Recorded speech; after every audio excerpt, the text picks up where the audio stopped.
Welcome back to the Mastering Runeterra podcast with Jay and Bay, the #1 source for competitive Legends of Runeterra news and information. If you're looking for the best decks to play right now, be sure to check us out on Twitter at Master Runeterra or in our Discord. And if you want to take the next step in leveling up your game, check out our Runeterra team on Patreon, where we do weekly learning calls and one-on-one coaching. Now strap in and grab yourself some Poro snacks, because we are about to start Mastering Runeterra. Welcome back to the Mastering Runeterra podcast. We got a really special one for you guys today. We got myself, Bay, Aikado, and world champion AlanZQ in the building, so to speak, on the podcast at least. Before we jump into everything, though, we just want to thank all of our subscribers, all of our patrons. Thank you guys so much for supporting us. And thank you to everyone that came out to our $1,000 tournament last Saturday. It was awesome. We only had like 4 people signed up like the day of, and we ended up getting like 80. Gamers gonna game. But thank you guys for coming out. It was a blast as always. We're looking to expand those for you hopefully next season. Okay, boys. Alan, thank you so much for being here. This has been a long time coming. We've been trying to get you on the podcast forever. We kept scheduling it, and then one of us would have like a thing come up. A lot of people, I think, don't know, not that it's super relevant or whatever, but you were one of, when I started playing, you were like, just like you are now, one of the biggest streamers, one of the pros in the game. And I actually got some coaching from you, and it was your insights into the game that really like made me fall in love with it. I still remember we were playing like, really? Yeah, it was like we were playing like, I don't know, like Timo Ezreal, I think, was like one of the decks that I really liked. Yeah. And I kept like, being a Magic player, I kept trying to like just cast stuff every turn. And you're like, no, what are you doing? Just pass. What if you pass? Like, what happens if you pass? And I was like, I don't know. I assume bad never things. Done this before. But yeah, that was.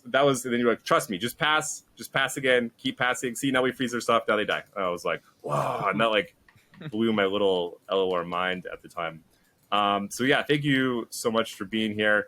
For anyone who doesn't know, our first ever world champion, was so happy to see you win, by the way. It was very, very well deserved. And now casts quite a bit also. Thank you. Did a fantastic job at Seasonals. Okay, so first up, we want to talk about Eternal. It's the current format this month. We just, like I said, had our Eternal tournament on Saturday, and there were some interesting results that came out of it, shall we say. Triple timelines. Let's go around the room. How does everyone feel about triple timelines, or just timelines in general? So before, like, I was not aware what was the format. I was busy with the Diablo stuff, and like, my first guess would be that exactly the people brought timelines, and why the hell is this 1 mana? Why buff this toxic one thing in the game that people hate it, and when you buff it back, why? Yeah, I mean, even at 2 mana, I was seeing play right before rotation. And then they rotate, and then they rebuff it. I mean, this is one of the cards, like, there's a lot of cards I can, just be fine with existing, but Timelines, it really is just like 1 mana +2/+2 to fucking everything forever. Random keywords, too, sometimes. Yeah, it's so fucking obnoxious. It's the problem with the card like Timelines is that it never gets worse. Like you print a card like Concurrent Timelines, and the longer it's in a game, the better it gets, because there's just more and more stuff that you can like take advantage of. Right? There's all the Weaponsmith stuff that came out that was really, really good with Timelines. Augmented Clockling, really good with Timelines, right? Like, and it will never get worse. And it was like a problem before, and now it's a problem again. It's just like I don't want to deal with this card. It's really annoying to have to play matches against a deck that if it draws its thing on turn 1, its win percentage goes up by like 30%. It's like. Yeah, totally. Yeah, so I think people were freaking out a little bit too much about timelines in the sense of like it's like some like the triple timelines lineup is like unbeatable or something, which is definitely it's totally beatable. It's totally beatable. It just literally yesterday at the Always Be Gaming tournament, some people were farming the crap out of it. There's definitely decks that beat it, and then other people were saying also that like there's not decks that beat it and then can beat other things. That's not true. The person that won brought like real decks like Aphelios Victor, for instance. Bro, I've always felt the person who won brought fucking Yasuo Katarina. We need a real which deck. is a deck. Base. Which is a deck. Okay, that became a real deck for a while. But I agree. I think like Majin was saying, the real problem is that it's just going to keep being a problem, right? Even if you can beat it, it's just like it's never going to go away. So what do you do with it? And you like kind of basically have to nerf it. Okay, so here's my next question to you guys: do you nerf it back to 2, or because they want Eternal to be like special, unique, and super powerful, do you start buffing some other stuff? Do you start like, let's bring Lee Sin back. Let's bring, let's like make Tri-Beam better. Like, what do you guys think of trying to buff a bunch of things also to be extreme? Or are we getting too much to be like a legacy Magic format, like where people are just kind of linear and just blasting past each other? You don't have to do one or the other. They're not mutually exclusive. You can nerf Timelines and buff Lee Sin and Tri-Beam. Actually, I would like that if we could choose that option. The thing is about Timelines, it doesn't do necessarily toxic stuff. It's not that annoying to play. Like that, the one version that like they can just chump block you forever while developing solid units and having in the check the very nice is very, very annoying to deal with. Other versions I think are not as bad as that one. And given that if you buff other stuff, that you can do powerful things because the deck cannot interact with you on the same level as you can interact with them, will allow less frustration from the players. And since the only powerful things you can do are like really not that powerful because everything else got nerfed, Timelines got buffed back, so we are left with one power crept thing and the others are just below the rate. I mean, quite a few other things got buffed as well, right? I mean, Cyan or the Draven buff, like Poppy buff. I mean, maybe they're not, doing quite as much as Timelines on 1, but it's not like nothing else got buffed, right? Yeah, there was some stuff, but yeah, Timelines was definitely the biggest of the buffs. Bot got back in there. Shoot, I forgot what I was going to say.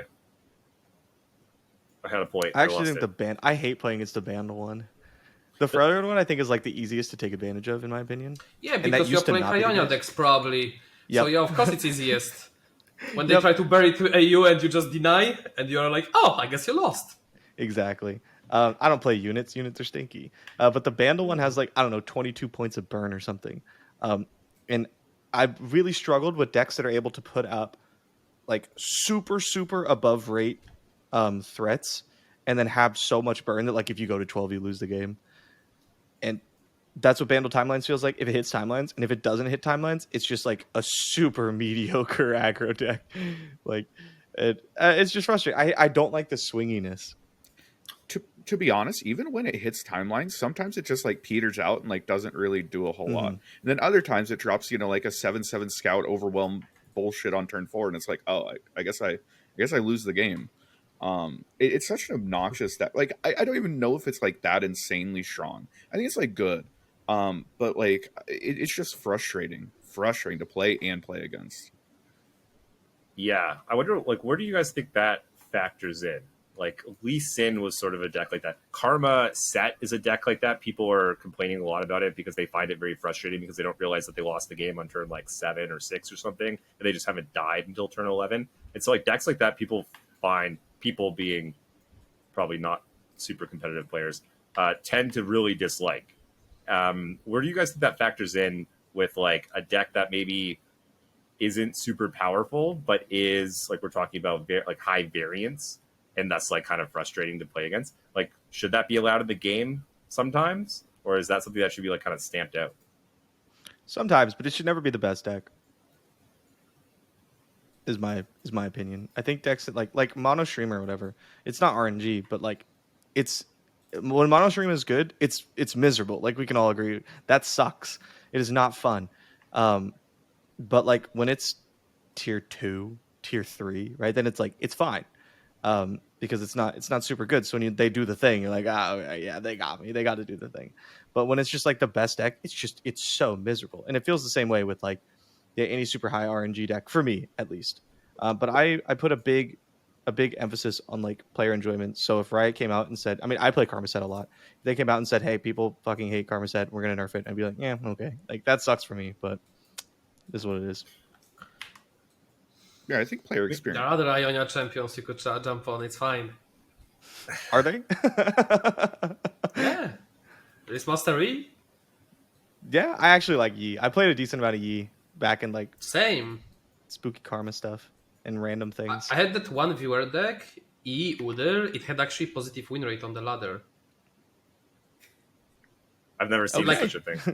Like surprisingly, most of games I won, I had Overwhelm on E, Overwhelm on Udyr. You can deal only with one of them. One guess of you these lose. is gonna kill you. Yep.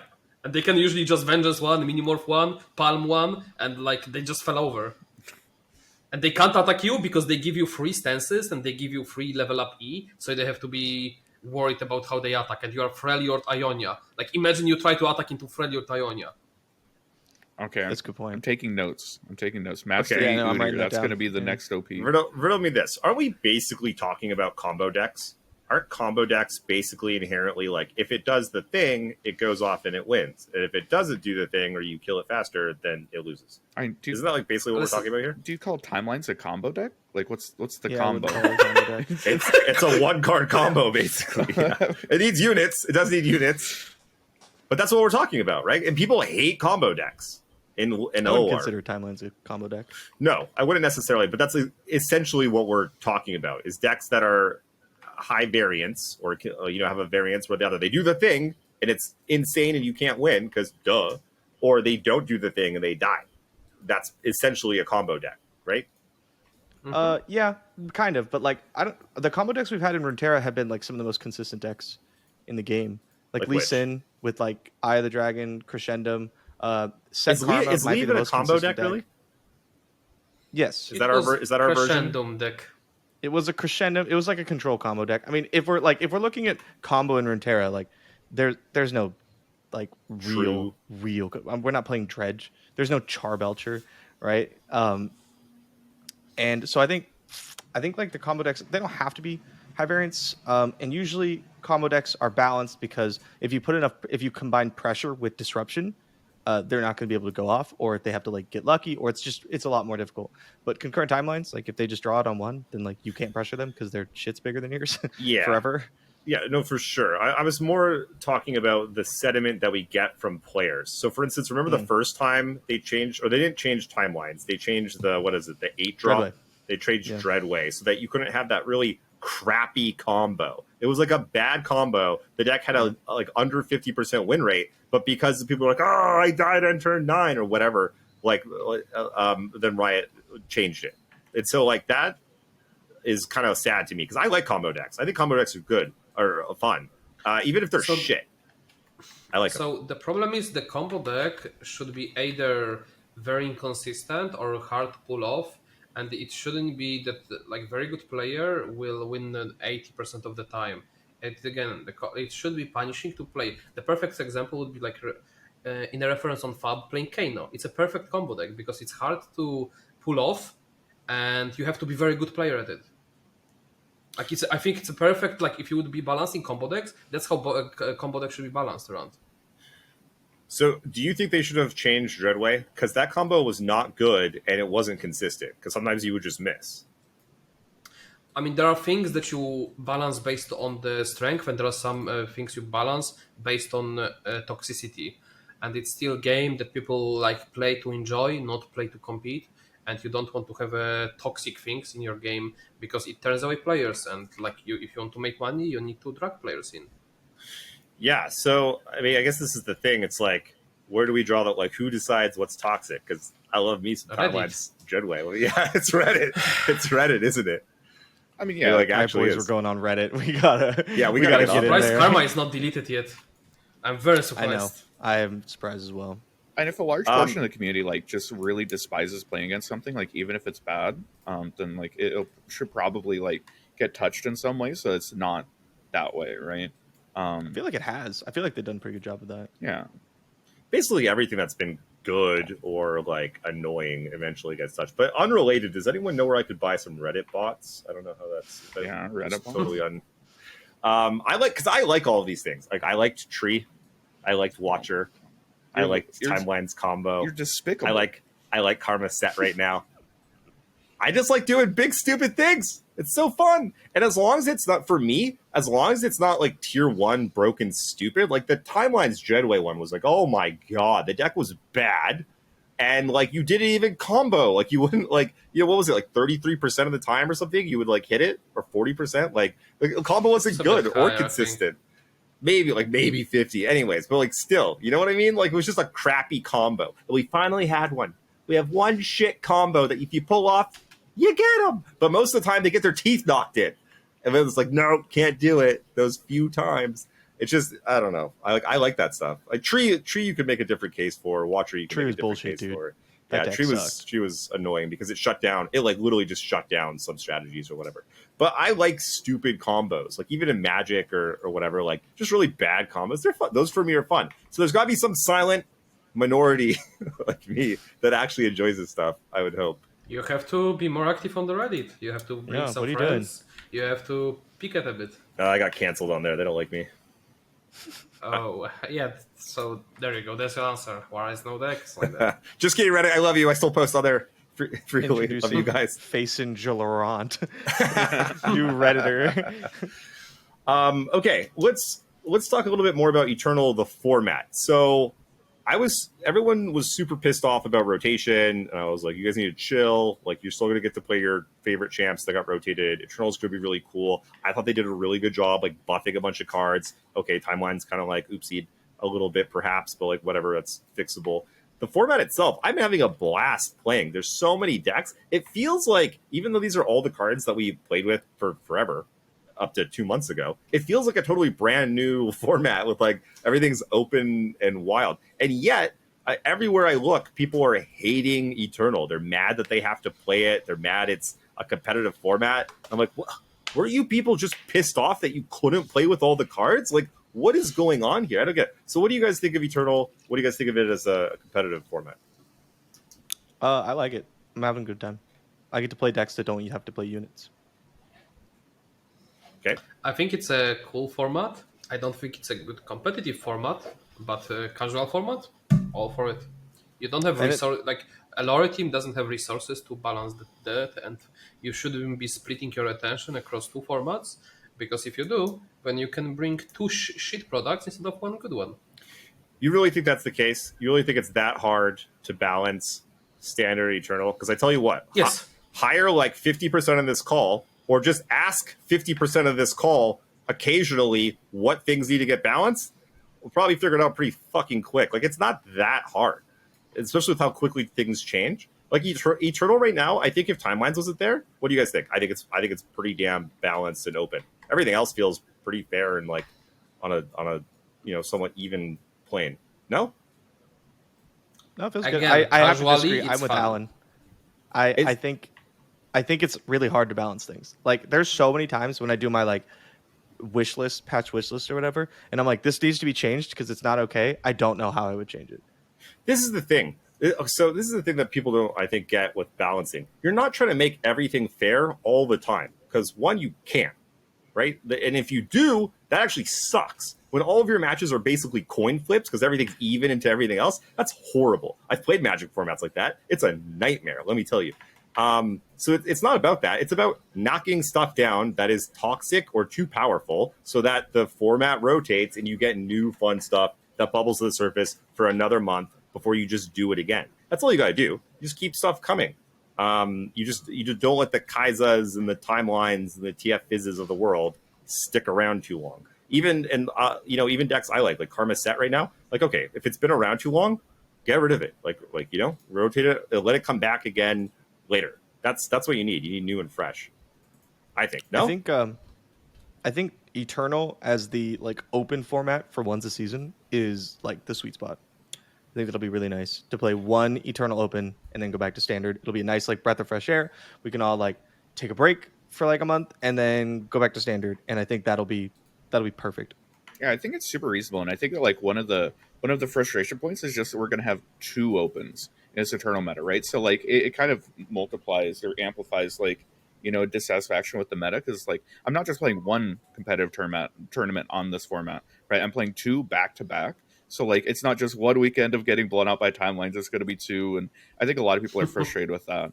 But like in general, I think Eternal's like fine. I think that some people were disappointed that like their favorite brand of Eternal didn't, get buffed up enough, which I think is super fair. I think a lot of the buffs went towards like incredibly linear, aggressive leaning strategies.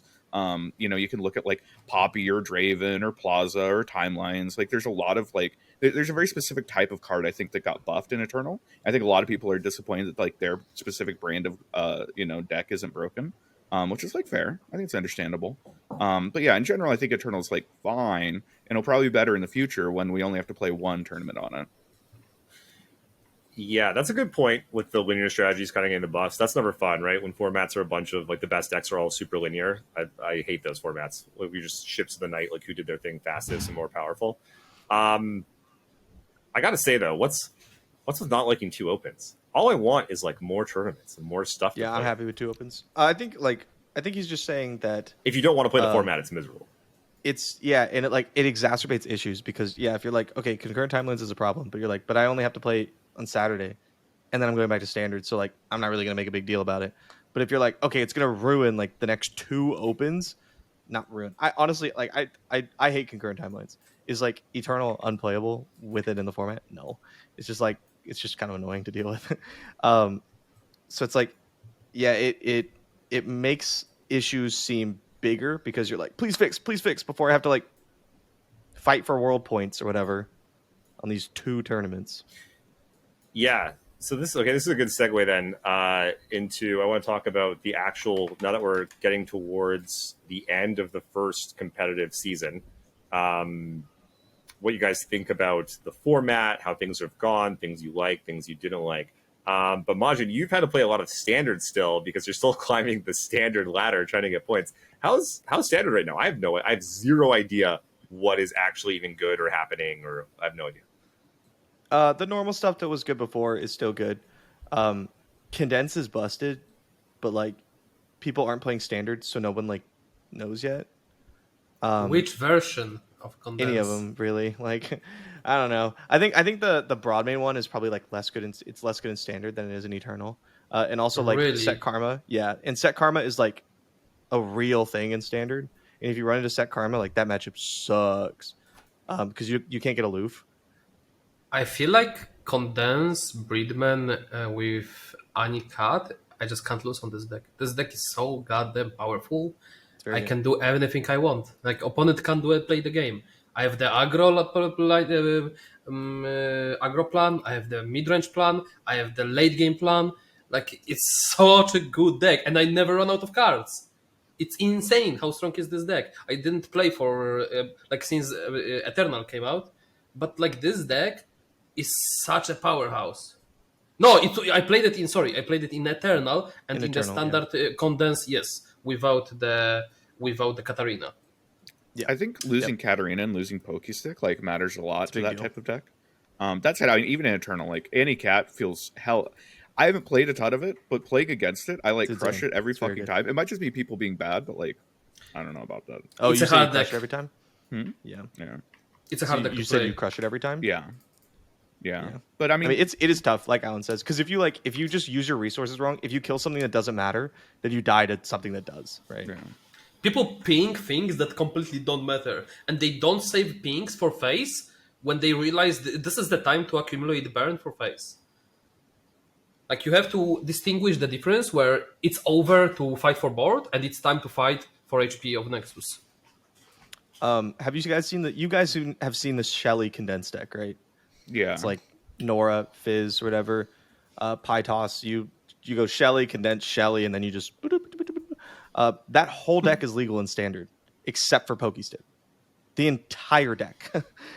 So I just like took out Pokestick and put in 3 other cards, and I'm just playing it in standard, and I'm like, this doesn't feel very fair. You play Nar in the standard, in the Breedman version, because you lose Aluf and you lose Katarina and Poki. So you're like, all the best card to replace those 3 is actually Nar, and it's not easy Nar, to deal with.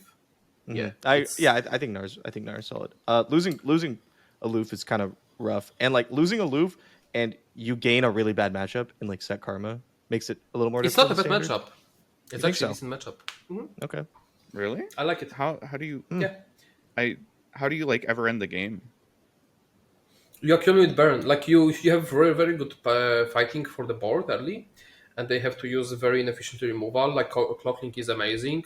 They like you have so many pink targets. They just don't draw enough pinks, and when you have tie bulk, tie bulk, tie bulk, multiple tie bulks, and like you just burn them in one turn, and they can't do anything about it. And the crucial piece is you make them. You make a swing, let's say lethal, and they respond with block plus palm, block or removal. They put 4 spells on the stack, and then you should be having accumulated. Like if it goes to that end game, you should have accumulated at this point like 7 cards in the hand, 6 cards in the hand.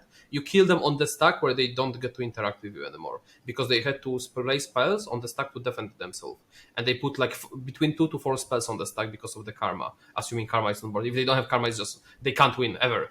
Period. Where are you getting the burn in the standard version? Just the cheap spells. Like Pythos is Pythos you'll use later. Anything because the Anvil one is slow, so you can't put it on the stack. Mm-hmm. And you don't have like daggers. Right? Right? I need to look at the. I need to look at the list now. But like you get one Poké Stick that you keep for free, and you try to not use it unless you generate another one. You keep it pretty much for the lethal. I don't remember because now I don't want to confuse it with the standard because I played both formats a lot of this deck, and now I don't remember which one has access to which burn. It's just the two formats are mixing with each other. Because Blade's Edge is also in the Eternal, right? Yeah, do you play only Blade's Edge and the Poké is not in. I think Blade's Edge is in standard. Blade's Edge is banned. You can't play it. Oh, okay, yeah. Yeah, because that was my problem. And Poké is Eternal. Yeah, I never had the burn. And like I played both sides. Maybe I am trolling. Yeah. Maybe actually in Eternal, 100%. I'm with you on Eternal. Like I think absolutely, right. That's fine. But like, man, standard it is rough. Right. It's funny, Majin. You're talking about like nobody's playing standard, so they don't know that like the Shelly deck or Condense is broken yet. We actually brought it to Aegis this last week. Aegis, we're going into finals right now, and we just absolutely shit stomped the Mastering Runeterra team. With thanks, bro. With Condense Shelly. How do you drop someone from this call? Does anyone know? Just asking. Yeah, they should have asked me. They should have been like, "Hey, what's good in standard?" Yeah, no, these things. That deck, it literally is only missing like TF if you run the TF version and Poké Stick, and otherwise everything. And people don't even know that they don't even know if they want to run TF. Yeah, like they're not even sure. So it sent me like the TF Jack list, and then I looked at it and I'm like, wait, all these cards are legal. Wait a second. Yeah. No, the deck's a little silly when it does its thing. TF Jack? That was the original one because you'd play like 3 Shelly, or it was the original one was 2 Shelly, 3 Mischievous Mirai, and you'd build up like coins, and you'd either have like a really big red card or you'd just OTK them with double. It's an Eternal, not the standard. Yeah. People switched because I heard standard and I'm like listening like how is this in standard? Yeah, the only cards that aren't legal in standard are like literally Twisted Fate and Poké. So we just took the list and like edited it a little bit. But like being able to like double Rex is crazy, having that as like your late game, alternative win con, as well as just like, throwing multiple Shellys out, multiple BBs. This deck is definitely really solid. I mean, it's like playable in Eternal. And like if a deck is like playable in Eternal and like it's completely legal in standard, it turns out it's pretty okay. I mean, it's better in standard because there is no access to easy counterplay, which is a double range resolve in the deck. Yep. I played it in Eternal, and it crushed the MR Open for me. Like it was doing phenomenal. It's really good. I released a YouTube video on it because I was like, I should tell people that this deck is really good.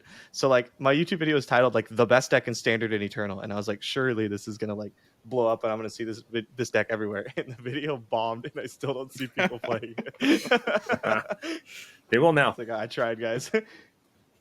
Okay, real quick, actually, I forgot to touch on this. So with Timelines being the boogeyman, going into these Runeterra Opens starting this Saturday.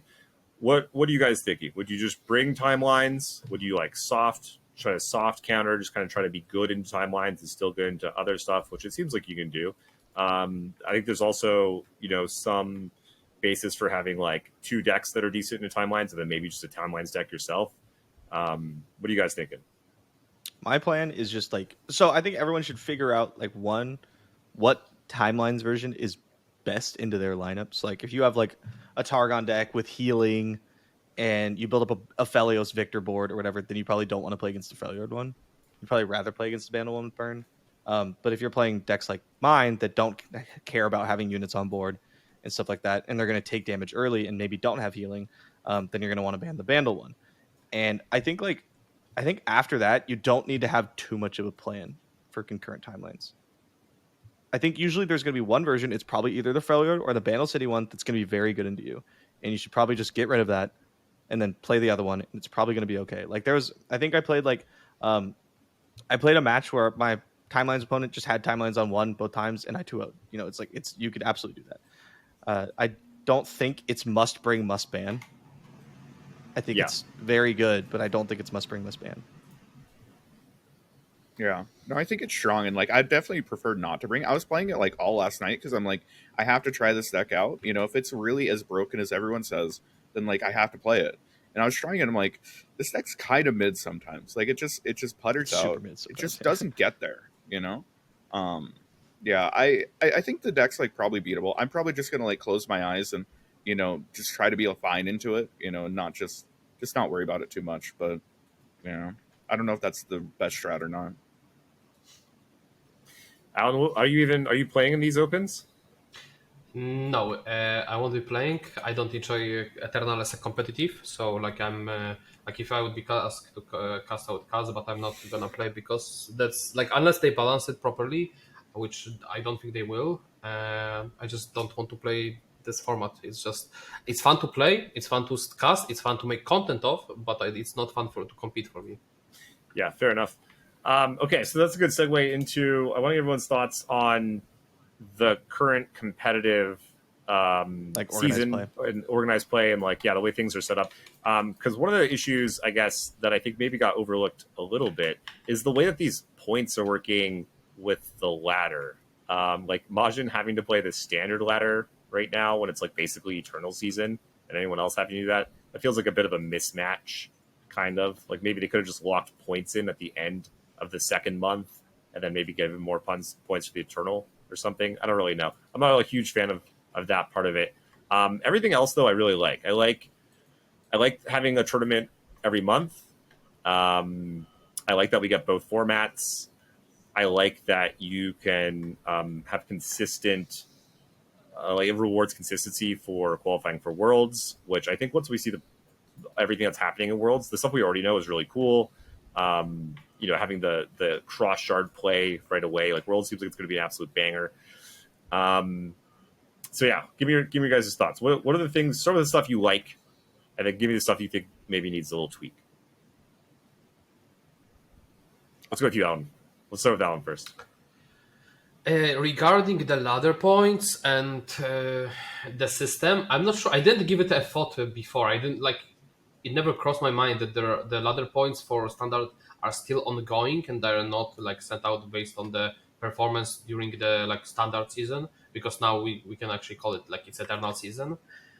I don't know, like it seems off. You're right, but like how to fix it, like how to change it? Yeah, probably the snapshot of the ladder should have been with the end of the standard tournaments, which the points qualify. I think it's just an oversight. I think if Riot would have, like, I didn't think about it even after they made the decision, and like I can imagine they just didn't think about it. And if it would be brought to their attention, I think that wouldn't be a problem to change it. Yeah. What do you guys think of this? I thought about how Magic does it, and for them, you just have one rating, and it doesn't matter if you play best of one, best of three, historic, standard, whatever. You just have a constructed rating and a limited rating. Do you think that will be better, so that you can play standard or eternal? It just affects your rating the same. I kind of like having it split. I think honestly either's fine. I think it's fine. I prefer having it split because you could have people who are like, well, I only like to play eternal, and then they can like try to spike. I guess it's the same thing. They just try to spike it on specifically eternal. I think having it split is probably. Can you imagine? Okay, like just imagine if there's like this broken tier 0 standard deck. And, you know, it's like, okay, so this person's just going to, like, do all their climbing on, like, this broken-ass deck. And then, you know, everyone else, like, oh, but I got my LP by playing Eternal, the good, honest. You know, like, I think it would be super fucking annoying. I think that there would be, like, I don't know. I could see it just being super annoying. But yeah, I do I do like what you guys said. I think like I don't think you want to close standard ladder. Obviously, I think right when like it switches to eternal, I think you take a screenshot. That's the Runeterra point distribution for standard ladder, and then we switch to eternal being the main format. People could still play standard ladder. They can still climb the rank, but that way, we like. I mean, realistically, there's only like what 15 people trying to like still climb standard, but that way I don't have to. I could just play eternal, the competitive format for the month. What do you guys think of this? What if we keep Eternal Ladder? First off, do you think they should keep Eternal Ladder? I very much hope they do, and I feel like you almost need to, because resetting everyone down to whatever it is, iron or something every single time seems like an absolute nightmare. It was one thing because there was no ladder before. I guess you would go back to the plat. same as the Before. Yeah, okay, fair enough. You could do that. I want them to keep it though, because I want to be able to play Eternal all the time, basically. And I think having more options for people to play is just better. What do you guys think? I think there's a concern of like being able to have like a healthy queue. Because like when it's not the competitive focus, like we can see like nobody was playing fucking Eternal normals. You know, and like having like 4 different queues active at any given point, you know, like we don't play normals, but like these are active queues, and like trying to fill each one I think is probably pretty important to Riot. And you know, if they just don't have the player base, you know, in like an off season to like support it, then you know, it is what it is. Like in an ideal world, I think you would have all of them running at the same time, but you know, it's got to be like a little bit harder, right? You know, and can you imagine if it gets to a point where like eternal queue times are like 7 minutes or something, and it's like, okay, well, what's the point of even having this queue? Like, you know, nobody else is fucking playing. I think it would, if the player base would be high enough, it would be good to have both. But I don't think I'm not sure. Like, I think that's like what Riot needs to decide. If because there is a lot of LoR mobile players that I was aware after the FAB events, that I've seen like literally at every event 20-30 people plus playing FAB on phone, that they never like watch or engage with anything LoR related, but they enjoy playing it on phone. So, and I know a lot of people stop playing LoR because of the rotation, because their favorite deck rotated out. So like having people having access to the Eternal all the time would definitely keep or bring back some people or bring new people, and standard people will play anyway. But the problem would be, as you mentioned, queue times. If that's solvable, then I think both of them should be up. If not, then I think one only at the same time. I think the other thing, as far as, you know, like the ladder snapshot, is that Riot very much, like, I feel like they're committed to standard being, like, the main source of competitive. And they weren't certain how people would, like, actually react to having an eternal ladder, like, month, or, like, an eternal, like, focus. So I think that, like, they kind of want to hedge their bets and be like, yeah, you could still be playing a standard this whole time. You don't have to play eternal. What if everyone's just still playing standard, but, like, doesn't matter? They're like, well, I don't want to play eternal. Yeah, like, can you imagine if, like, nobody wanted to play eternal, but, like, you know, standard ladder, like, fucking ended, so there's just, like, a month where, like, no one wants to play the game, I guess. I think that, like, giving people the option, you know, like, you could be grinding standard ladder, or you can be grinding, you know, eternal ladder. You pick whichever one. Your highest rank is the only one that matters. I think that for, like, a lot of people, it's probably going to be, you know, a reasonable thing. But again, like, the only people that, like, grinding ladder really matters to, there's like 10 people. There's like 10 people on each server, and those are the only fucking people that it matters to. So, like, I don't know how big of an issue it is. Yeah, I think, like, if I wanted to accept, what is it, like 1 Runeterra point less to get top 50 instead of top 100, or like 2 or something, I would need 1,500 less LP than I currently have. Oh, tell me about it. Bro, I'm like rank 35 right now, and I'm like, okay, to get 1 more, I have to gain 600 LP. Okay, that's for 1 point, maybe. Yeah, I'm not a huge fan of the points on the ladder. Like, I don't. You guys are grinding a lot. I Are you still okay like with it. it? I'm You're a still huge fine fan. with it? I mean, you've always liked ladder. Well, I grind it because I You're like sick. it. Yeah, You are. I like to have sick, man. something to do. I hate when my games feel like they don't matter. So it's like if you took down ranked for Legend of Runeterra right now for a month, there's no ranked, I would play a different game for a month. Yeah, I'm saying put something else there. Is what I'm saying. Same. I hate playing game. I can't play. Here's the thing: the ladder games mean nothing to me because I'm not trying to get the world's points. They are useless to me. Okay, so the ladder's just not for you then. And like you're talking about, there's like maybe 15 people who the points actually matter for. So for the rest of us, it is useless. It's like, you know what I mean? Not necessarily because you assume, sorry, Aikado, because you assume people who don't care about Runeterra points don't enjoy Ragged there, but that's not the case. I like ladder and I don't care about Runeterra points from the ladder this season, Yeah. and I absolutely love playing ladder. And without ranked, I would not be playing lore. So wait, Even why? though, like, So why for do a you month. why do you play it then if you don't care about the points but you like the rank? What's the difference in Because ranked? I want to play against good players. I want to practice against good players. I don't want to play against sack of potatoes See, on the this normals. is the difference though. I'm over here on NA. I've got like Aikado and Majin. I got these fucking potatoes everywhere. There's no good games to be had. It's a fucking nightmare. Just move to an EU. I gotta Poland, come bro. over. It I might gotta come as over. a surprise, Yeah, but some people do in fact enjoy playing the game Legends of Runeterra and don't specifically need, if they aren't like qualifying for Worlds, like they still play the game. Funnily enough, when you queue up, there's a lot of people you queue into that have no shot at qualifying for Worlds. Some people just so- like playing ladder, Yeah, no. So this is the thing. To reel it back, I want to play for stakes, and I want to play like Alan says, like against actual good competition. And I feel like that's actually hard to get on the ladder. Like you're getting a lot of people kind of memeing, or like it's I don't know. It's kind of tough to get solid competition. Which brings me to my next topic of discussion is the gauntlets. The gauntlets on day one were like murderer's row. I found at least. I want to get your guys' opinions, but like it was people tryharding. Like you had best 3 decks, you had counter lineups. I was running into like a lot of the best tournament players, and people were trying really, really hard when it first came out because everyone wanted to try to get those buys.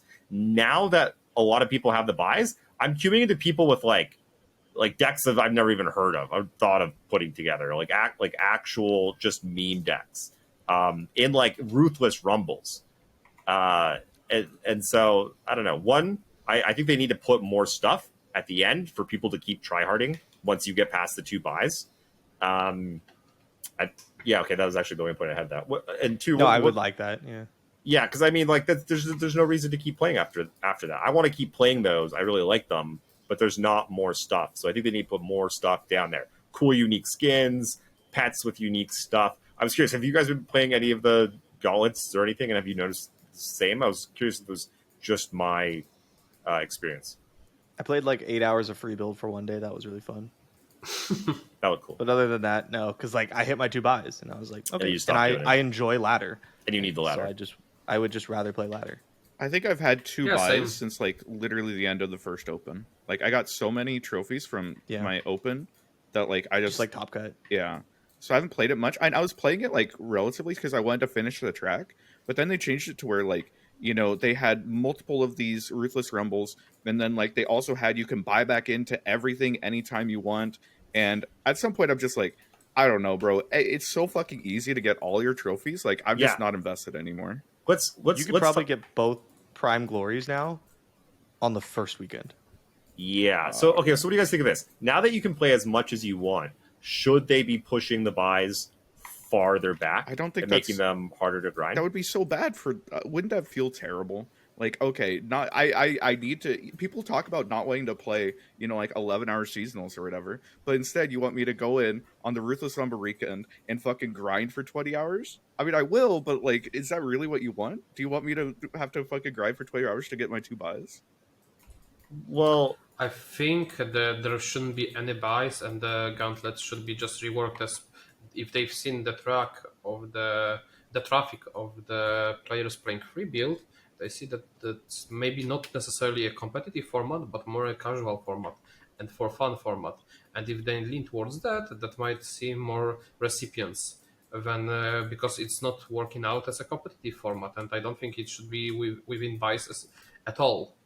yeah, I think they need to separate those. I think free build and all those other wonky formats should have their own rumble thing each day, and they should get you all kinds of cool stuff: skins, cards, you name it, boards, everything.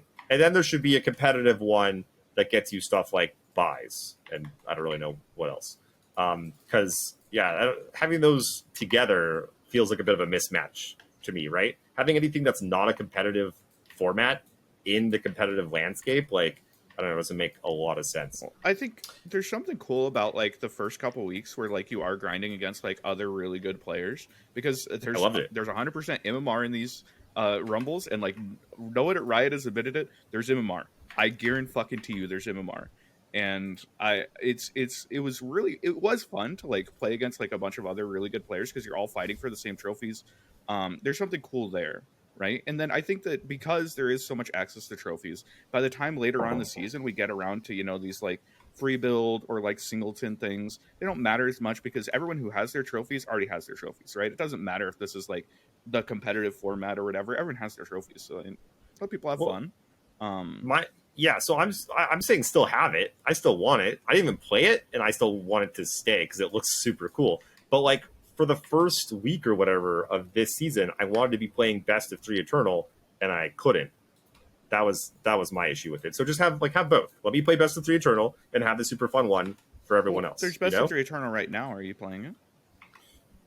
Technically yes, but like I said, I queued up and I got into 3 meme decks and was like, well, this is not good testing. I want to sit here wasting my time in a Ruthless Rumble, which I thought was wild.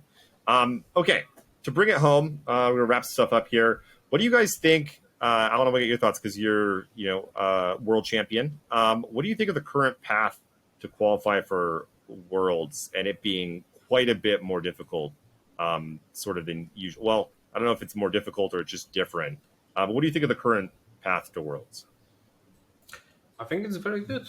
Like now you can work your way towards it with the consistency, even if you have a bad patch, or like you don't like you worked whole year for something and it's not the right patch, like you don't feel comfortable with it. The decks that are strong, you don't feel well playing them, or you feel very weak playing into them.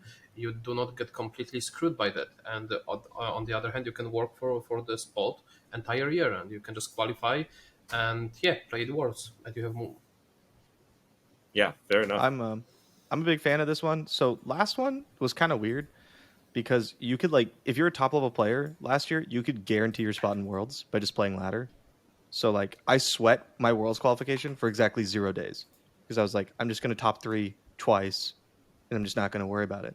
And that's what I did. I ended up like top 8ing or whatever, some seasonal, I think, and like qualifying anyway. But I was just like, oh yeah, of course I'm going to qualify for Worlds. Now I feel like it brings the thrill back into Opens for me. Because qualify for the qualifiers for the Worlds. I distinguish the difference between before. Yeah. I have an addiction to tournaments that qualify me for more tournaments. It's like a problem. And so that's like my drug. And right now we have that. And I get to play a tournament every single month. And like that's awesome. It really sucked when it was seasonals and then you had 3 months of nothing and you're like, well, like you just you get unlucky once and you run into your counter lineup the second time and you're like, well, fuck me, I guess I'll try again in 3 months. And now that's not really the case anymore, and that's so nice. Yeah, I think like being able to have like a tournament every single month is like super cool. And like having like the multiple ways to qualify, and like ladder isn't the most important one. You can't just like grind out 3k LP on ladder and qualify. I think that's cool.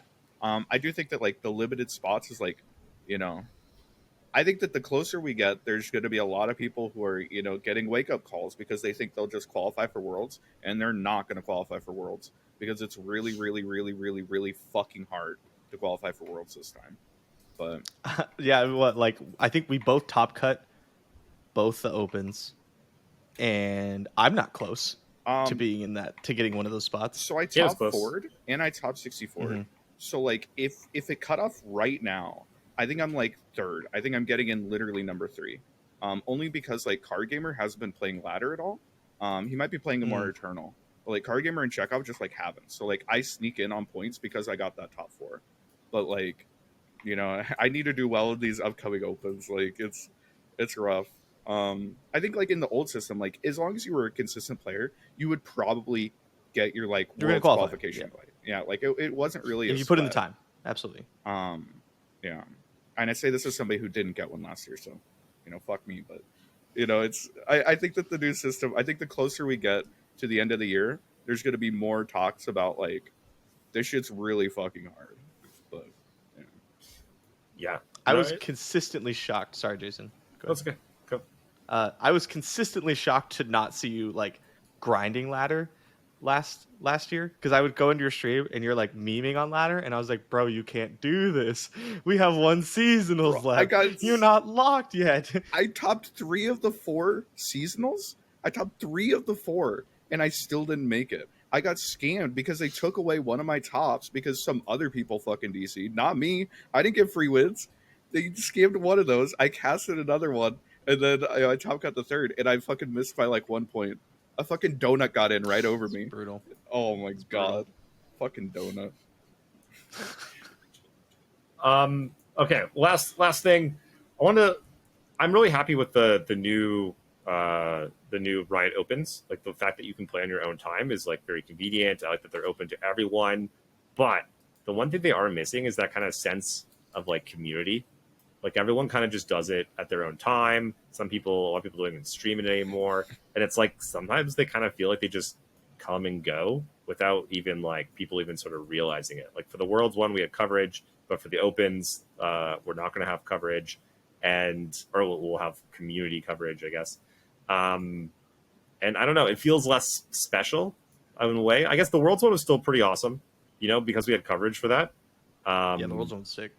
So I mean, we still have that every 3 months. So that kind of makes up for it, I guess. What do you guys think? Do you miss seasonals at all? Do you miss everyone coming together and like talking shit and giving bad beat stories, or is it just like not a big deal? I never got to experience it much because I was always streaming it. Mm. So like I was in my own bubble on my own island, and like I don't like to sit there and surf around other people's streams while I'm streaming. I prefer to just like take, if I have 10 minutes. Yeah, who would do that? If I have 10 minutes in between my round and the next round, like I would like to step away from the computer for like a couple minutes, right? And so for me, my seasonals experience was I'm on stream, I'm not looking at chat, right? Because it's like a 15-minute delay anyway.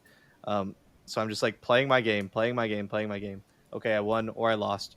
Maybe I'll say something about how the game felt. Maybe I'll click on the main stream for a little bit, watch that for a bit, and then I'll go take a walk or I'll go pet the dogs, get something to eat, come back, play my game. So like seasonals have always felt very isolated for me. But I see why other people would miss that, because that part seemed really cool. You're in a Discord with all your buds, and after every round you post whether or not you won, and you're keeping track of how everybody's doing. Like that seems really cool. And the community, right? The community gets to tune in like halfway through the day and be like, who's still going, kind of thing, I think it was a big like community event, right? A lot of people would come in, they would surf streams, even if like, I would surf streams between rounds, right? But like even the viewers, right, would go back and forth and be like, oh my god, Majid's they got like 3 tabs open. Oh my god, oh, Mo just lost a round, what is this? There's a lot of like excitement to it. And then I know that you cut your stream immediately afterwards. I usually stick around and I would fill out like the fucking notepad and get like the like 32 players and see if we could build the bracket. But I don't know, I felt like it was some fun, like there's a lot of camaraderie, right, of a lot of people coming together because everybody's playing together, everyone's losing. It was fun. There is definitely something missing there. I don't think it's like as bleak as I expected it to be when the format first changed.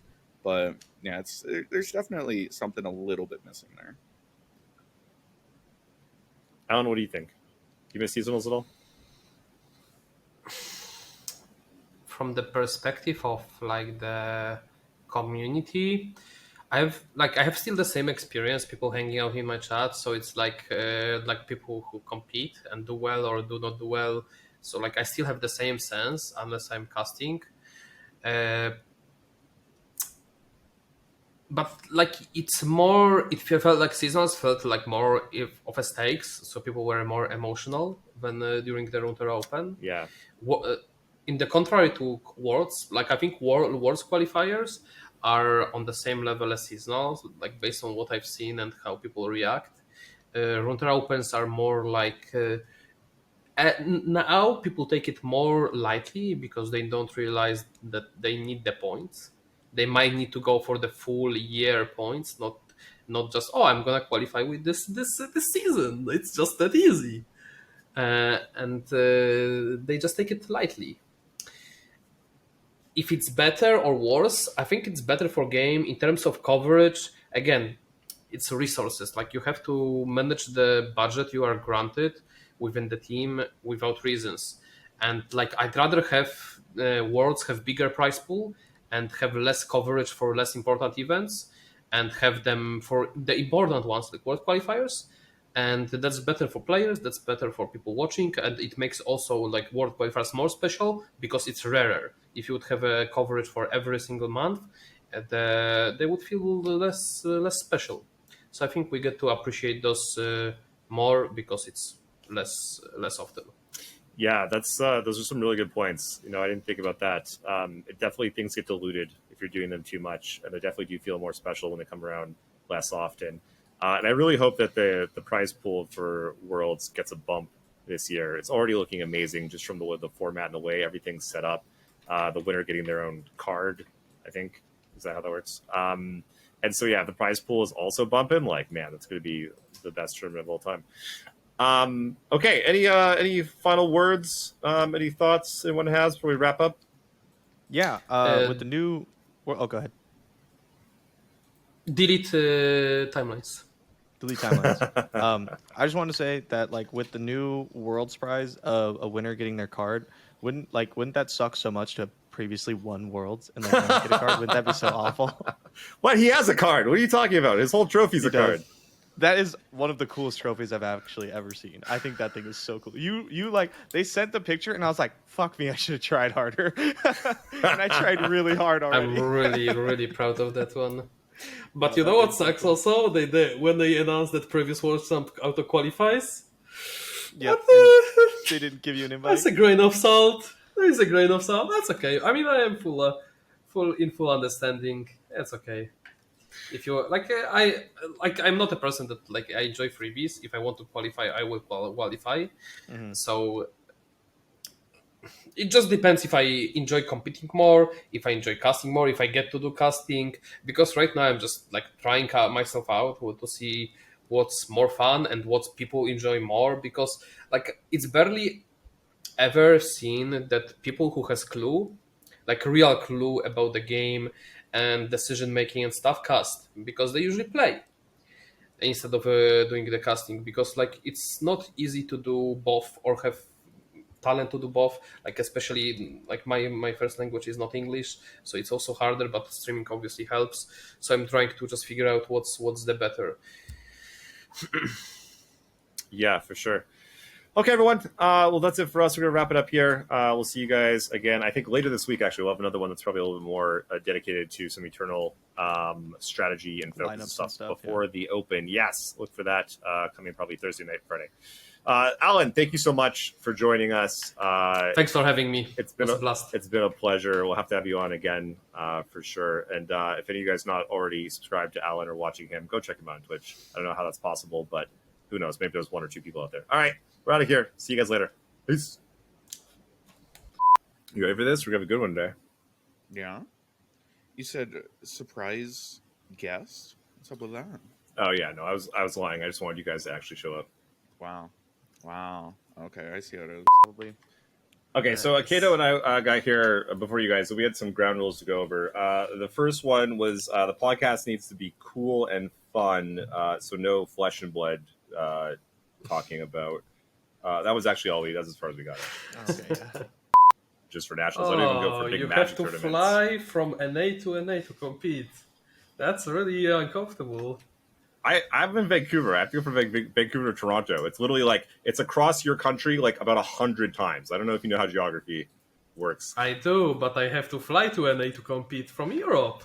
That's even more uncomfortable. That's what he was trying to say. Oh, I didn't get that at all. So we got Eternal. Alan, is there anything that you specifically would like to chat about? Delete timelines, please. Okay, We're on the buff same page. timelines. Yeah.